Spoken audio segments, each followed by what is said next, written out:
ánægja.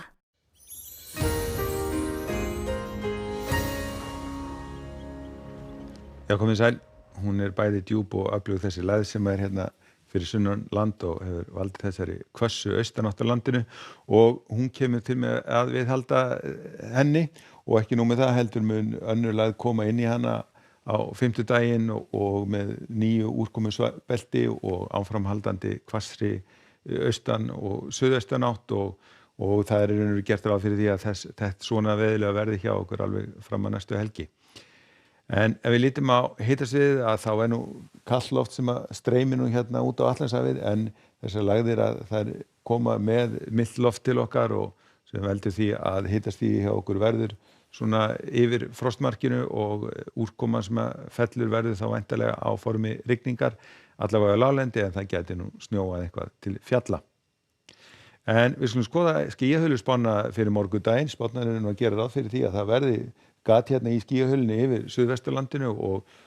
þetta kemur síðan til með að svona stækka þegar að líður á daginn þannig að það gæti orðið heiðskýrt á Vesturlandi en aftur á móti verður þungbúið landið norðan og austanvert enda gert ráð fyrir rigningu eða slyddu á þeim slóðum. En svona verður suðvesturlandið á hádegi ef að þessi spá gengur eftir, það hvöss austanátt á sérstaklega hérna við suðurströndina þar sem má gera ráð fyrir að það slái jafnvel í storm en annars verður almennt svona stíf austanátt en fallegt veður, heiðskýrt eða léttskýjað og hitatölurnar svona í kringum 5 til 7 stig. Á norðvesturlandinu verður nú hitastigið eitthvað aðeins lægra, það verður einnig hvass vindurinn þar en aftur á móti verður líka bjart veður. Á norðausturlandi verður aftur á móti þungbúið, það verður stíf austanátt og hitatölurnar ekki nema svona rétt yfir núllinu þannig að úrkoma sem að fellur verður nú væntanlega svona á formi rigninga við ströndin en síðan getur nú breyst í slyddu eða snjókomu eftir því sem við förum inn til heiða. Síðan á Austurlandi ætti að vera nokkuð bjart veður, það svona spurning skýjahula, það gæti verið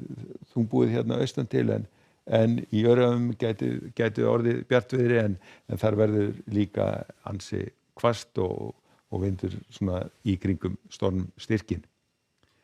Nú síðan á fimmtudeginum að þá fáum við næsta kerfi til okkar, það verður þá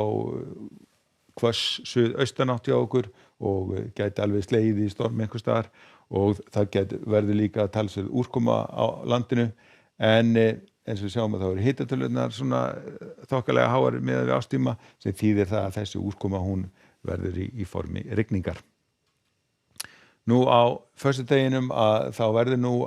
enn eitt úrkomukerfi sem kemur til okkar þannig að það verður blautt á landinu, það verður sunnanátt hjá okkur og hitatölurnar kannski eitthvað aðeins lægri kantinum með við fimmtudaginn og því gæti úrkoman svona breyst fyrir í slyddu eða snjókomu en almennt ætti þetta nú að verða rigninga á láglendi. Og á laugardeginum að þá fáum við nú svona smá stund milli stríða allavega svona hlutadagsins þar sem að verður svona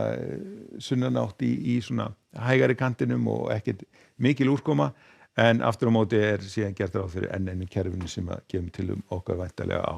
laugardagskvöldinu eða á sunnudeginum. En á morgun verður áfram hvöss austan átt í okkur, sérstaklega hérna landið sunnanvert en það ætti að vera bjartur dagur landið vestanvert en þungbúið austan til með einhverri rigningu eða slyddu. En við látum þetta duga veðri í bili. Verið sæl.